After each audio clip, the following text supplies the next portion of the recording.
All right, everybody. We good? All right. Next up on the agenda this afternoon is Paul Coggin, a.k.a. our good friend Bubba. I first met Bubba a couple years ago at ShowMeCon, and one of the first things I hear out of this guy's mouth talking about his career is, oh, I'm just a network guy masquerading as a security guy. Over the next few days, he taught a course to some of the most experienced network administrators that were in the state at the time, and he blew all of their minds over, what was it, 2-3 days. So this guy is a heavy hitter, and he's a hell of a likable guy, and today he's about to blow your minds yet again. So without further ado, here's Paul Coggin. Appreciate it, man. So it's great to be back in St. Louis at ShowMeCon. What we're going to talk about today is SS7. SS7 is the protocol of the original cloud and all of the Visio diagrams back in the old days. So my background, I'm an old school network guy. I got started in IT in 94, got started in routing and switching in 97, became a hardcore router, started becoming a router guy in 97. Got about 15 years experience working with telco, service providers, ISPs, building out voice over IP, video over IP, MPLS networks, all the converged services, building out the infrastructure to support 3G, 4G networks, the transport networks. And at the same time, in parallel to all that, started in 99 doing penetration testing for organizations as well. And today I work for a very large financial firm, one of the largest financial firms in the world, as the network SME on their red team. So, but let's talk on SS7. I've been reading lots about SS7. I've only dabbled with SS7 in my career. Originally, back in around 2000 timeframe, I was working with SS7. We were helping ISPs save money by going to what they call SS7 A links and getting off PRI links that they would use for dial-up services. And I was a sales engineer for a period, and I would be selling these solutions, and we would terminate SS7 links and for the ISPs so that they could move over to the SS7 cloud and save money on their dial-up cost. But I really never dug deep into SS7. I was curious about really how it worked, and then I started reading that NIST is now saying, no longer should we be using SMS for two-factor authentication and stuff. And I was like, well, if I worked in the industry and I really don't know SS7 except for a conversational knowledge, probably a lot of my peers don't know SS7 that well either and need to know about it. So I dug into it and got a presentation on SS7 and what it means to us. And there's been a great deal of research done and a lot of really interesting papers published. But most of what I've read that's been published has been really deep dives into the SS7 protocol, and about what the hackers, the bad guys, can do with SS7, but now how they gain that initial access. So where I build on what has been previously published is give you some ideas of how someone can actually get a hold of the telco network and then try to exploit SS7. And I've got about 3 pages, literally 3 pages of books and reference links if you're really interested in this to dig into it further at the end of this. So SS7 was developed around 1975. It got standardized around 1980. If you're in the international community outside the U.S., they call it C7. And whether you realize it or not, you're using SS7 when you're making cell phone calls between the different carriers. If you're on a landline and you're calling outside of your local exchange carrier, you're using SS7, your caller ID, some of the enhanced 911 services we have today, call blocking, the card services. That's all using SS7. We're using SS7, we just don't know it. The analogy I give to people is think of SS7 as BGP for the PSTN for the voice network. It's big. If you heard my talks previously about BGP and MPLS, SS7 is really similar. It's based on trust relationships between all the different carriers that everybody's going to do the right thing and send only what they're supposed to each other. From a protocol standpoint, all the different phone switch networks all intercommunicate with SS7. And it's those trust relationships that open up the vulnerabilities. And so I like to, whatever I'm studying in networking, whether I'm troubleshooting or trying to secure or trying to find out how to exploit network, I bring everything back to the OSI model. If I can bring it back to the OSI model, then I can figure out how to either secure it or how to attack it or how to troubleshoot it. And what we're primarily, with the SS7 layers on the right there, what we're primarily going to be looking at is the MTP level 3 mapped over. You can see it kind of maps over to layer 3, and the network for routing is what we're going to be talking about more of today. Now, with the SS7, there's a lot of acronyms, and I'm still drowning in the SS7 acronyms. I don't have it all mastered by any means, but I wanted to lay some groundwork for our conversation we're going to have this afternoon. You have with SS7, we have these signal points, and one of them, it's a popular term that you're going to see, is the signal transport point.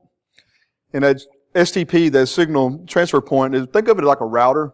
That's what routes the messages in the SS7 network. It's not an IP router, but it's for routing the voice calls, the voice signaling, the SS7 messaging for the comms. And then at SSP, the service switching points, think of that as the class 5 phone switch or the soft switch for the telco carrier. And it used to be back in the day that the telcos would have like a central office, and they would have literally a room. There would just be racks and racks and racks, like mainframes of huge systems that made up a class 5 switch. Today, all of that technology that would take up a whole room, which is the service switching point, is now could be like a half a rack of just Solaris boxes. And a key thing I want to point there is a half a rack of Solaris boxes that when they get working, when the blinky lights are working and the dial tone's working, nobody touches it until the guy who cut the PO retires. At least in the world that I worked in. I did not work with the tier 1 service providers. I'll say this about my background experience. I worked with the independent phone companies, the rural phone companies, the municipal utilities and cities that were getting into building telecommunication infrastructure because they owned the telephone poles, so they went and built out fiber and hotted it all up with voice, video, and internet. So that's my background, dealing with these small guys. And when things get put in place and the blinky lights work, nobody changes anything until there's a major forklift upgrade or somebody dies or retires. And so with them, you got those old Solaris boxes and things in place, like those SSPs, those soft switches. They don't get bothered.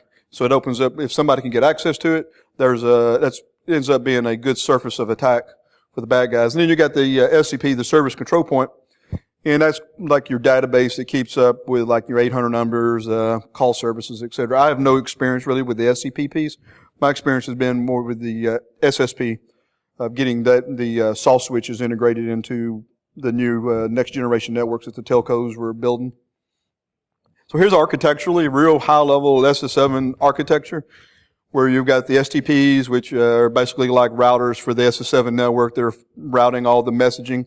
And just like a router, now this is not an IP router, but I'll use the term router. It has the ability to do filtering, kind of like a Cisco or Juniper router. Brocade can do access control lists to do filtering on IP addresses and ports and services. You can do filtering based on messages in that STP if you know what you're doing. And then, of course, what you have is I mentioned at the beginning, I had some experience selling equipment to terminate A-links. And that's what you have. The A-links is what's going basically like PRI, T1s, E1s, depending on where you live in the world. And the telco links are going to tie the SCPs and the SSPs back to the STP for comms. And if you've got a large enough network where you want redundancy, you may cluster STPs together with C-links. And if you're a large network, you may have a network architecture where you're bridging all your STPs together with those B-links. And for redundancy, you may have the E-links that interconnect as a alternative A-links. And if you might be a large enough area where you're directly connecting SCPs and SSPs with F-links. So lots of links in this architecture. And we won't dive deep into the link piece. I just want you to be aware of what an SS7 cloud architecture looks like. Now here's where what's being really targeted and what's being talked about in the news today is the cellular piece. This is what the bad guys are going after, where they're making their money and trying to disrupt communication services. So here we get a foundational conversation about the cellular network architecture. So over on the left, we have the base stations. We have your towers that are talking to the base stations, where your phones are basically communicating back to the radios and letting the carrier know where you're at on the network, whether you're on your home network or roaming.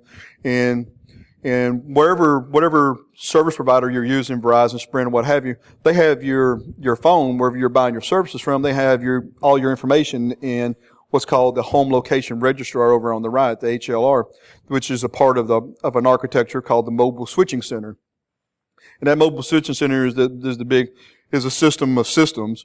Like I said, they got the HLR, and then you got your authentication center, and then and a key piece that we're going to focus on for our talk is the visitor location register.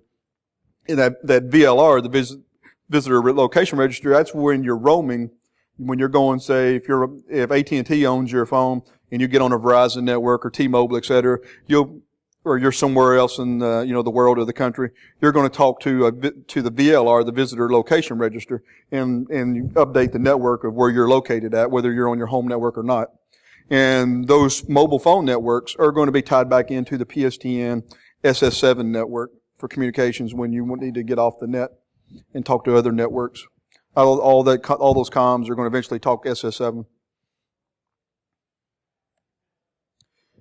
Now, I'm an old school network guy. I like OSI model and I like PCAP. If we ain't talking OSI model and we ain't talking PCAP, we ain't really talking. I've got to see a PCAP. And I got to know how things layer up in the OSI model, then I can start understanding things. Well, here's a PCAP of a capture off of a SS7 link. Now this is a traditional comms link. This is not a Ethernet link where you could natively use Wireshark.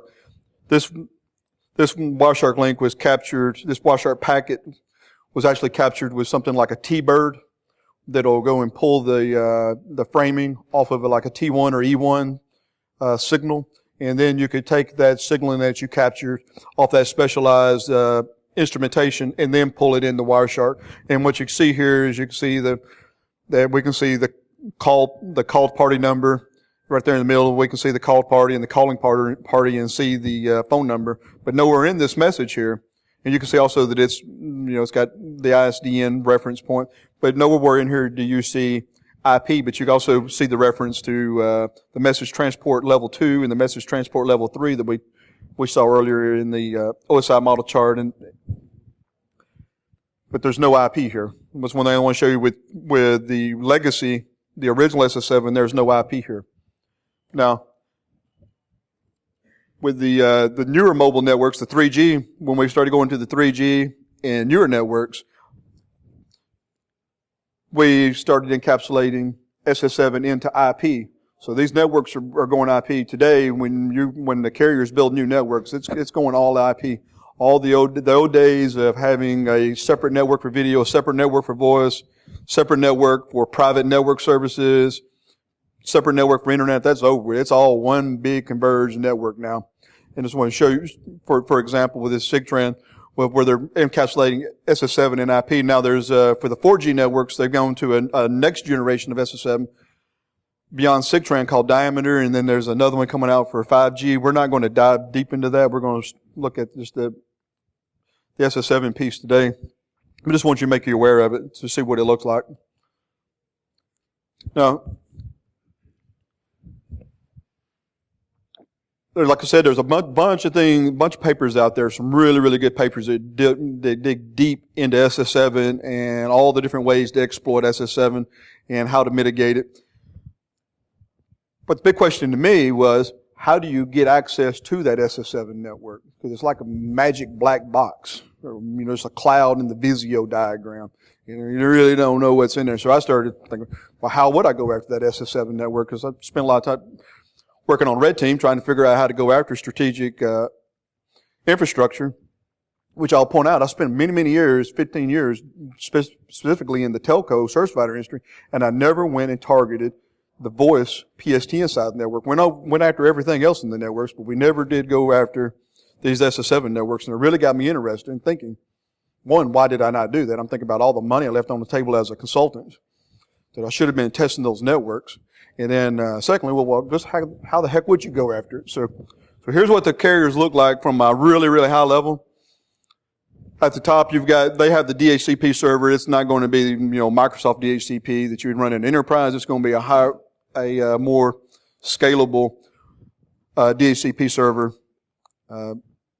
very specialized app that they will use in most cases. And they'll have the AAA, for accounting authorization and authentication for like PPOE authentication and, for other services when somebody needs to log into equipment, aggregating. You'll have that lawful intercept. When I talk about when they reference the lawful intercept, think CALEA, think Patriot Act, think being able to do a wiretap on the network when law enforcement shows up with a warrant to be able to tap the network. They can go in and tap the network. And don't think that your ISP cannot tap that network. I used to put in the infrastructure. They can see everything. If it ain't encrypted, they can see it. And your privacy is only limited by the morals and ethics of the guys in the cloud. But they have the ability, just side note, they have the ability to see everything. Full PCAP. You can talk to me later and I can tell you some stories. When I discovered it, I could see everything working in the cloud. And then you got the network management infrastructure. And that network management infrastructure, that's where the good stuff is. Because if you're working on a red team, if you can find your way into that network management infrastructure, you can become God of that network and spread influence. Because once you get in there, you got the keys to the kingdom. It doesn't matter if everything's patched and hardened.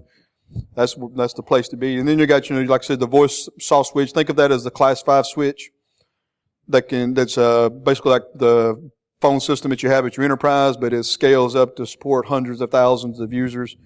And if it's a utility, they might have a SCADA and things. And then you're going to roll down to the transport network down there in the middle. And that's where you're going to have what I call BFRs, big freaking routers that are as big as the door, with speed that are, dealing with, gig, 10 gig, 40 gig, 100 gig, what have you. That's aggregating the traffic and multiplexing all the different traffic across the network for the telco, and at the same time, they're going to have the infrastructure for what they call DWDM, where they're multiplexing light wavelengths, lambdas, across a single fiber. So you might have 80 different colors running across a single fiber. They're multiplexing now. And if it's active, where it's managed, it's called ROADM. And the optical may actually even be managed where you can dynamically reprogram how your optical network does from up there in the network management network, which opens up some interesting attack vectors to take out the network, possibly. And then you go on down into the lower layers where you tie in the subscribers, and then you might have active Ethernet where it may actually have 100 meg gig Ethernet running out to the homes, or passive optical where it's more the fiber network is a shared model. Although you might have some legacy SONET, T1, E1 stuff, SDH, depending on what part of the world you're in. But the T1, E1 stuff, you don't see too much of that anymore. It's almost all gone Ethernet. At least in the networks I was touching, that stuff's going. The old TDM time division multiplex stuff is going away, not really being invested in too much anymore. But the key thing I want you to see from an offensive standpoint, if you wonder how these networks can get taken over, all of those different layers and all those boxes represented, they all have vendors. It's what I call the VPT, the vendor persistent threat. I ain't joking, because the threat to those networks is the vendors. Because all those, maybe not all of them, but the majority of them, they have access, they have remote access in to support whatever piece of infrastructure they provided to the organization. And not only do they have access, they have it in writing that they will have access. Maybe not all of them, but I've seen the example of the contracts where it's written in black and white. We will have remote access, because they want to make sure that Billy Bob can, when the network goes out, that they can work with Billy Bob remotely from wherever they are in the world to keep the blinky lights working. because it's a small community and they don't want their product to look bad just because Billy Bob don't know how to run whatever new fangled technology they dropped a truckload of stuff in on them with. So they have the remote access. And so you think about that multiplied across their customer base around the world. They don't have a unique username password for every one of their customers. We'd like to think that, but they don't. And so all the bad guys have got to do to get access into this network is figure out who the sales engineer is or the field engineer is, fish them, and piggyback over the VPN if they even using the VPN. By the way, most of the time they're not even using the VPN. It's a Telnet or SSH connection remote back into this network, and that's how you might be able to get back into this infrastructure. And I'm going to show you some examples, some real-world examples of how this goes down. So, if we're going to go after this network, say we want to go after the SS7 network, how would the bad guys go after it? This is my dome. This is the domain that I spent many years specialized in. You go do your recon, do your classic recon intel. Go out and look at the press releases. Go out and look at the LinkedIn. Not only do individuals like to brag about what they know how to do, the organizations like to brag about the solutions that they've implemented. The vendors want to brag.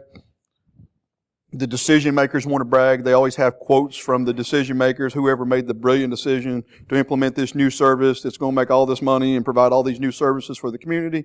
Everybody wants to brag and get their shot of dopamine and and have their moment in the spotlight. And that's great intel because they'll start telling you what kind of databases they're using. Are they running on Solaris? Are they running on Linux? Are they a Cisco shop, Juniper shop, Huawei, ZTE, whatever it is, for their whatever Kool-Aid they like for networking. You can then from that we can start reverse engineering, figuring out what kind of network management architecture they have, maybe the middleware being the piece of the system that ties everything together, the network management, the automated provisioning, the billing. If we could find out, say, the middleware, because that middleware, if we could get access to the middleware, it touches everything, because it's going to have trust relationships with lots of interesting applications. And so we can take all this information that we derive from the recon, and we can build ourselves an attack tree. And based on the rules of engagement, we can come up with a strategy to go after the network. And one of the things I like to say about the attack tree is I would highly recommend if you don't have experience doing attack trees, go and read. Bruce Snyder has a paper on attack trees. It's a pretty old paper that I read many years ago, and it really helped me a lot. And I used attack trees to generate a significant amount of revenue for my previous company and using it in reports. Go check out Bruce Snyder's paper on attack trees. And then what I want to also recommend to you around the attack trees is look at taking a piece of mind mapping software. The one that I really like is Xmind. Go out to xmind.net, especially you guys that are in the consulting, out there doing architecture reviews and penetration tests. Go check out xmind.net, because what you're going to do is you can draw out your attack trees, and then you can show the customer, go and highlight in color. As you step through your attack strategy, maybe you stopped at a certain point because of rules of engagement, because you didn't want to it was outside the rules of engagement to do a denial of service. Maybe you stopped because it was outside the rules of engagement to crack passwords. Whatever it is, and you can color code and highlight and give a real good legend to the customer. And also, what's really cool about the Xmind piece is dragging in artifacts. As you step through your attack tree, you could drag in artifacts, screenshots, and put in screenshots at the different steps, because people are going to argue whether you really did or not. So my philosophy on the consulting side is the screenshot or it didn't happen. And so with Xmind, you can drag in those screenshots into your attack tree and really make it come to life. And it becomes a really good tool in your deliverable to the decision makers who's signing off on your report so that you can get paid. Anyway, I'm going to throw that in there for you. So here's what we talked earlier about, that SSP, basically the phone system, the class 5 switch, the soft switch for the network, being a part of the SS7 network. And the SS7 network, just like I said, based like BGP, is based on open trust relationships between all the telcos. Everybody's supposed to be doing their due diligence to protect the network and only sending what they're supposed to send and trying to keep the bad guys unauthorized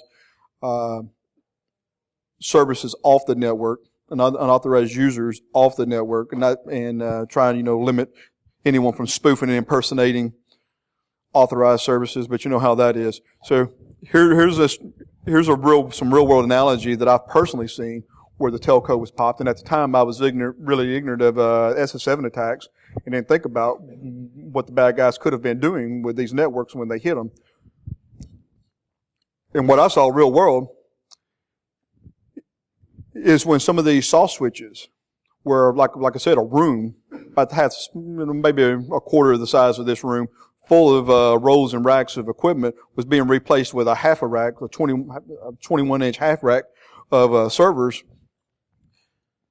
The vendor would always get back doors put in the network, and the back door would typically be a multi-home Linux box with SSH running. It's secure because it's SSH, right? And wide open to the internet so that anyone in the world that can find that SSH service can brute force it. Or if they've hit enough of that vendor's networks, they already know the username password. They find it, they know they've hit go, and they can just log right on in and get into the network. And what I discovered is when those networks would get hit, the telephone company, because that multi-home Linux box was bypassing all the security. Nobody knew what was happening, and the only reason their IDS was basically some bank over in Europe notifying them to cease and desist because that IP address of the soft switch was being used to attack the network. And then you have a Keystone Cops exercise of everybody running around calling, and my phone blowing up wherever I'm at in the world, telling me, hey, we've been hacked. We got a letter to cease and desist, and then I'm trying to figure out what happened to them. And then you find out that somebody patched in an Ethernet cable around all, $500,000 in firewalls and IDSs that they put in. And so you have no visibility in what happened. Because what happens with these networks, what I discover is you have the ISP manager has a budget, the cable TV manager has his own budget, and then the voice manager has his own budget. They don't get along. They don't communicate. The only time they communicate is when they tell each other they need an IP address and an Ethernet connection into a VLAN, and then they go back to their empires. And until somebody shows up with a letter from a lawyer or FBI or somebody shows up with letters wanting to go and do a wiretap or something, then they have to communicate. But it's like any other organization; they got their own internal politics. They keep from talking. That enables these type of attacks. So that's how this is literally what I've seen these soft switch networks get hacked. I've seen a half a dozen of them get popped. And I won't say the vendors because I don't want to get sued, but this really happens real well. And I also seen it with the transport networks also, where they'll go and drop in that multi-home Linux box with one leg to the internet and one leg into the network infrastructure, and they get popped the same way.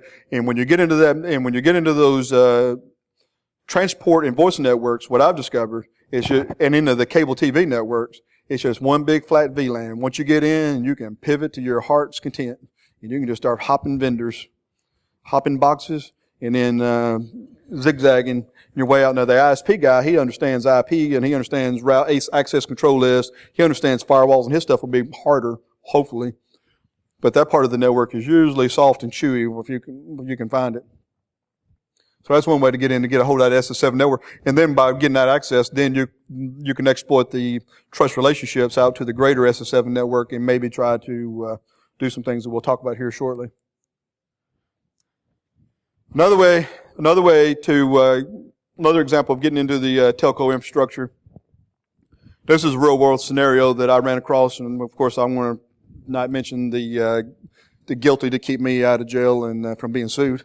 But this is real world. Had a very large enterprise customer. This is where I cut my teeth and learned frame relay back in 99, 2000 time frame. Had a telco. Not a telco, but an enterprise customer. They had about 60, 70 locations running frame relay with a large telco provider. They brought in a second telco provider, and we had to migrate them over. The first telco provider, they decided to abandon all of their routers that had been deployed because they had been end of life, end of sale. They were no longer of any value. The project manager, in all of his brilliance, looked at his spreadsheet and decided it was not profitable to ship all that existing equipment back and have it destroyed. They abandoned 60, 70 routers in place. And if you're an old school router guy like myself, you know what's on those routers. And we're talking back in the day before there was no password recovery. My customer, they had started doing mergers and acquisition and about doubled in size, and they're like, "Paul, we're not going to go buy another 60, 70 routers from you. I know that's what you want, but we ain't going to do it. We're going to take all this other telco's routers, and we're going to do password recovery, and we're going to redeploy all those existing routers." And then my eyes were opened to how that first telco was architected, because they had a managed network service for hundreds and thousands of customers, and all their passwords were in those router configs when they did the password recovery, because they didn't want them back anymore. You couldn't argue with them to ship them back. They didn't want them anymore. Here, you can have them, use them. Well, we did. All that telcos, the first telcos, all their passwords, their SNMP community strings, all their routing policies, access control list, all the trust relationships for what systems could SSH, Telnet, do network management, remote management, all of that, all in that stuff. So that got me thinking, what could you do with that? Well, you could take all that information and go and do a little bit of time on LinkedIn, figure out who the key people are, and pop them through whatever means you choose, and then piggyback on them from home, because everybody works from home, comes over VPN, right? And get up into their NOC, and then from their NOC be able to go and spread influence across the network and pivot. And in this case, you could also go and pivot and get access into the SS7 network, possibly, and then start going and using their SS7 network to go and attack users out into the world and do whatever it is you want to do. Because one of the things I've learned doing this research in SS7 is your tier one telcos, they understand SS7. I mean, they're the ones that are writing the standards and defining how these protocols are going to work. But the small ones, the ones that are not funded well around the world and across the U.S., North America, South America, Africa, Europe, they might not be as well funded and have all the expertise that the tier one providers have to understand how to lock these networks down and lock down SS7. So it opens up a big surface of attack. If you can find a vector, you might be able to start influencing network traffic somewhere else in the world because of that open relationship, just like BGP. So what can someone do when if they find that they have access to the network? Well, the first thing somebody could do, it could be an insider. Could be an insider threat, and then that whole insider threat conversation is a really sore subject for me, because I've had that argument for 15 years that there's no such thing, as the insider threat, especially organizations that do background checks. There's no insider threat. Everybody's been vetted, and we've gone and done background checks on everyone. Everybody's good people. Well, so was Snowden, so was Hansen, so was a long list of people who were background checked that went bad. So was a lot of the carrier BGP router guys that keep getting discovered that are running Bitcoin operations and things like that in their telco. But let's say it's a bad guy and they got remote access into the network. Down here on the left, they've got access into the network, or you don't even have to hack a SS7 network, and you don't have to be an insider. You could go and get a license to be, say in the U.S., you could go get a license to be a CLEC and get added to the SS7 network. And start sending services and sending queries. But the first thing you're going to do, there's this thing called an IMSI. You may have somebody's phone number, but you also need their IMSI, the International Mobile Subscriber Identifier, I believe is what that acronym stands for. So you'll be swimming in acronyms if you start digging into this. So we need to go get the IMSI. So if we got access into the SS7 network, we can go and send a SMS message to the the phone number, and that will send that message will get routed to that phone number, that cell phone's home location register where that phone is owned, And then they'll come back and they'll dump all kinds of information for you, give you lots of details. They'll give you the MC. They're going to tell you you'll get the mobile switching center information that'll let you know where their visitor location registrar is.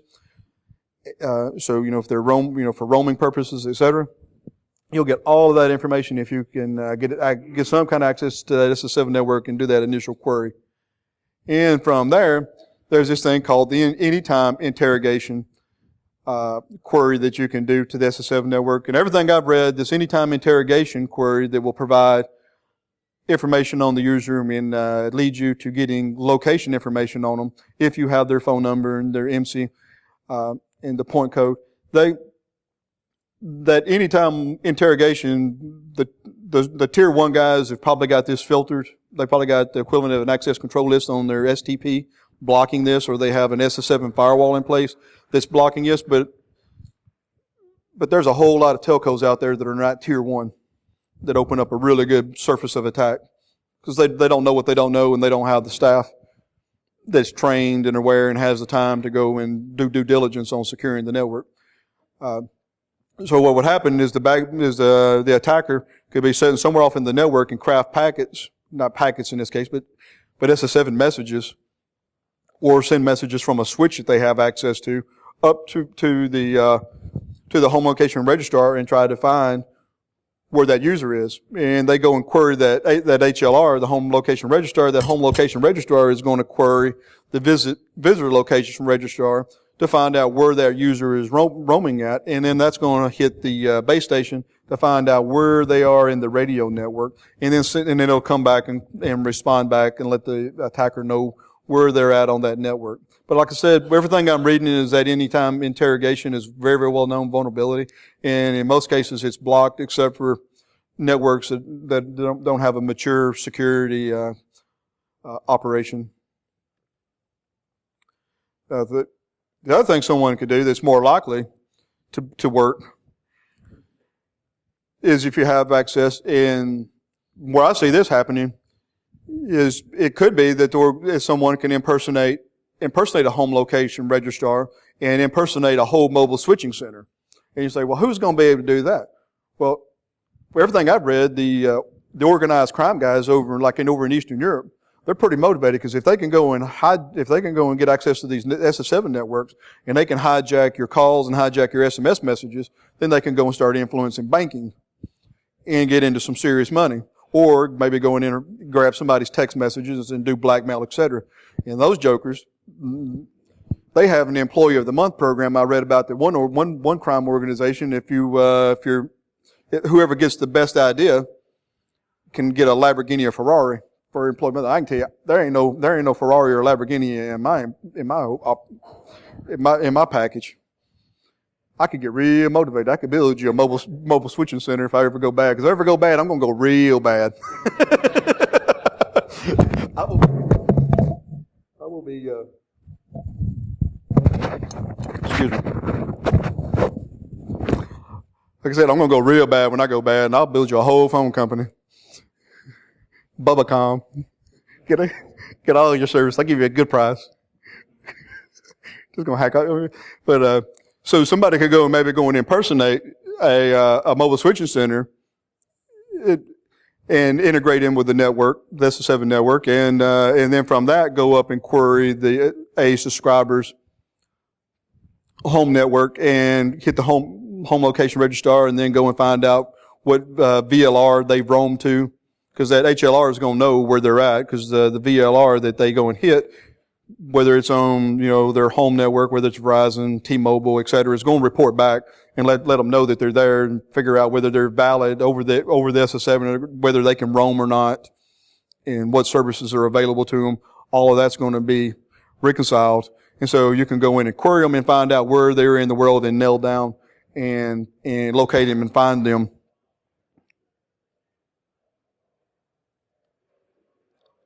Now, here's what I found really interesting doing the reading is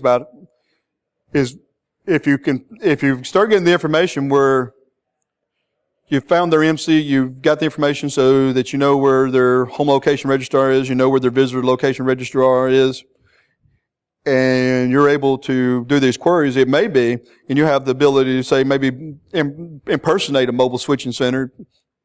Maybe you build a true one out, or you got some ninja message crafting skills, and you're introducing messages into the network.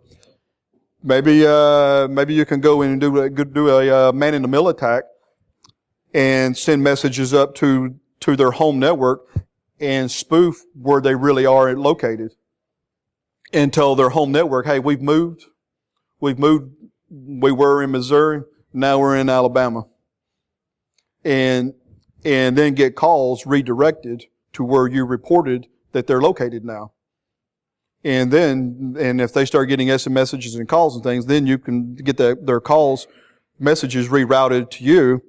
And then if you want to, then you could say use asterisk or some other means to forward their calls on, or just intercept their messages or intercept their text messages and their calls, whatever you want to do, whatever your goal is. And then until they reboot their phone, or until they until that phone makes a call, the true phone makes a call, you're going to be spoofing them. And I'll give you a man-in-the-middle capability against them.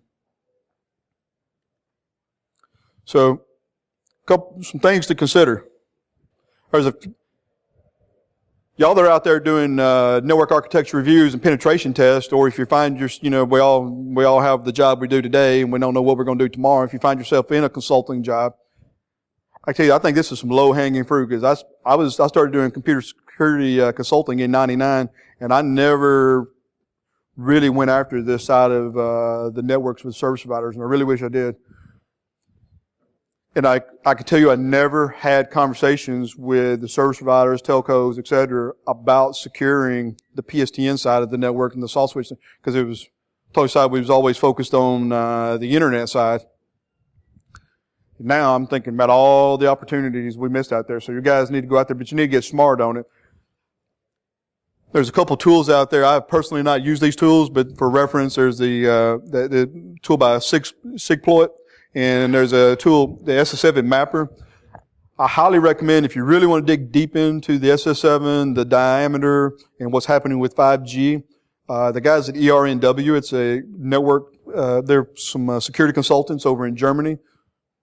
Top guys. They're true experts in about everything that they lay their hands on, and especially networking and IPv6 and SS7, voice protocols. Really, really good guys. So I would check out that SS7 Mapper and check out some of their blogs and papers.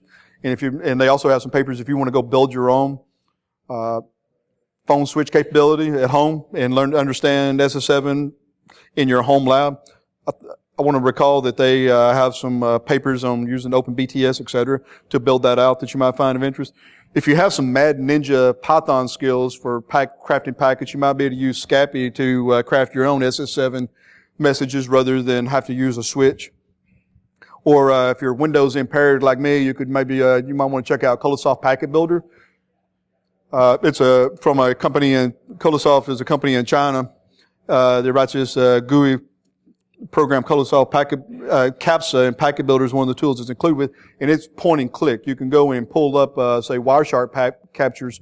If you build you some packets in your lab, you can import them into Colosoft Packet Builder, and you can go in and edit each individual field that you want to change, and then rebuild the checksum and refire it on the network. I like to use Colosoft Packet Builder for router and switch attacks, because it's it's real nice colors, and the management likes colors. They like GUI pictures, so I like using that. And then you can use NetDo, which I've never used NetDo personally, but I know you can craft packets with it. Now, this is something, again, for you guys that are, whether you're into the telco business or you're a consultant and you're wanting to go maybe expand your offering to the service provider market.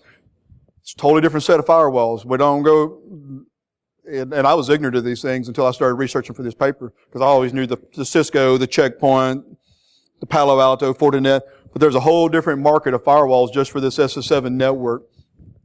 This is just a couple of them, the Cellular and the Fortis Communications. There's some others out there. Just gave those for you for reference for doing some Googling, help dial in your Google searches. And if the telco has, if they're running SS7, they're going to have an STP. The STP, like I said, is going to have filtering capabilities similar to a router for access control list. I mean, they've already paid for that. They should at least do due diligence and use the filtering capabilities on the STP to lock down their SS7 trust relationships. And like I said, you guys that are out there doing network security consulting really ought to go after this SS7. I mean, it seems to me like it's some untouched, low-hanging fruit. But the only thing I'd recommend is I've been in some of these networks and they don't patch. And I'm very serious. They especially with the voice and video networks, the culture is, at least with the smaller networks, nothing's going to change until there's a forklift upgrade, or the vendor forces an upgrade, or somebody dies or retires. So be careful going in there and all cowboying with your Nessus Nmap scanning, because you don't want to be the guy that rolls over the phone network. Bad day for you. I've been there. I've had the CEO meet me at the door and talk didn't say anything Christian to me when that telco network was down. And no, you don't want to be that guy. I've been that guy. You don't want to be that guy. I got the t-shirts. I got a whole closet full of them. You don't want to be that. So be careful. What I recommend with those networks is you be responsible, be a professional. If they have a lab network, go in and test in a lab network if you're going to be aggressive, or go in and do passive assessment of that network to understand what the vulnerabilities are. Look at the Unix box, the Linux box, Solaris box, see what patch level they are. Look for those back doors, because there's probably going to be some back doors that you would think surely not. Yeah, they're going to be there. Modems, network connections totally bypassing the firewall. That's all going to be there. You got to really trace those wires out and check out what's happening. And for us end users, after all the research I did, I'm totally against using SMS messages for two-factor authentication. NIST has come out and said they're against it. And after reading everything I've read, I'm looking at other alternatives for two-factor authentication other than SMS. Facebook and Google have moved on to other solutions now. I like Signal for my text messaging now when it's working here lately. I've been having a lot of problems. I don't know about you guys, but I've had problems here in the last couple of weeks. So here's, I've got a lot of references. If you want, at the end, I got a few papers, presentations that I've done, for some of the slides, if you need the reference, but appreciate all y'all showing up for the talk. You guys have any questions? Any? Yeah. If you will hit me on LinkedIn, hit me on Twitter, catch me. I will send you all the slides I have. I'll send you a slide deck. I built a course out of all my previous slides, all my other previous presentations on networking. I'll send you that, and I'll send you this current one. I'll send you everything I got. If you'll hit me, I'll give it to you. You deserve it if you put up with me here for last. Yeah, man, I'm sorry.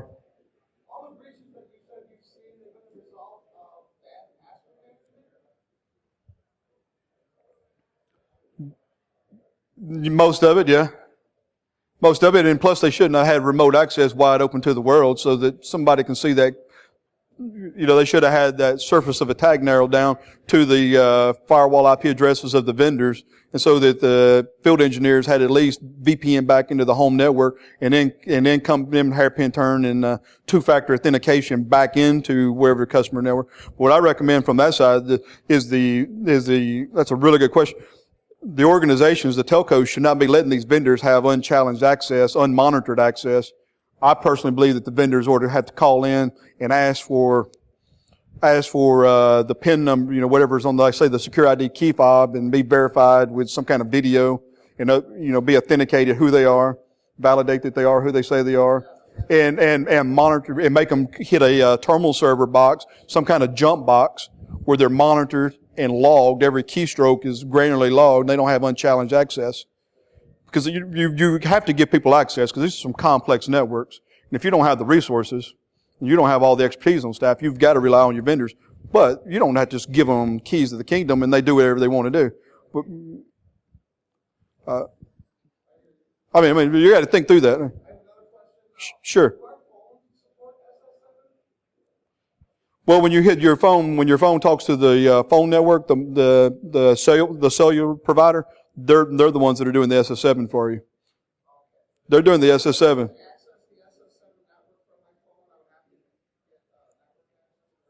Yeah, you'd have to have some tools that would get you onto some infrastructure at the telco. If you're not a technician for the telco, you're not going to have authorized access off your phone, but you could theoretically get access and use your phone. Right.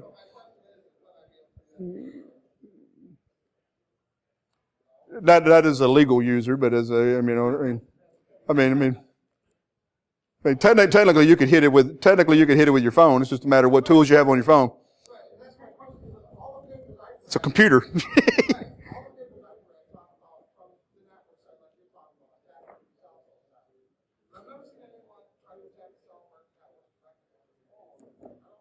Well, you'd come in from the IP network. I mean, you've got an IP address, you got an IPv4, IPv6 address on that phone, and you could go out to the global internet and come back in through whatever means you'd come in from a laptop.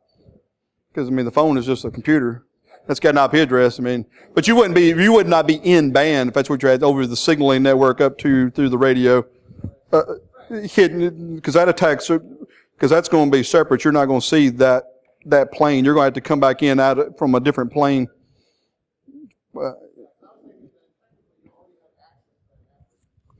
You should not see those services, but that doesn't mean somebody didn't really mess things up really royally and open it up to you. But yeah, any more questions?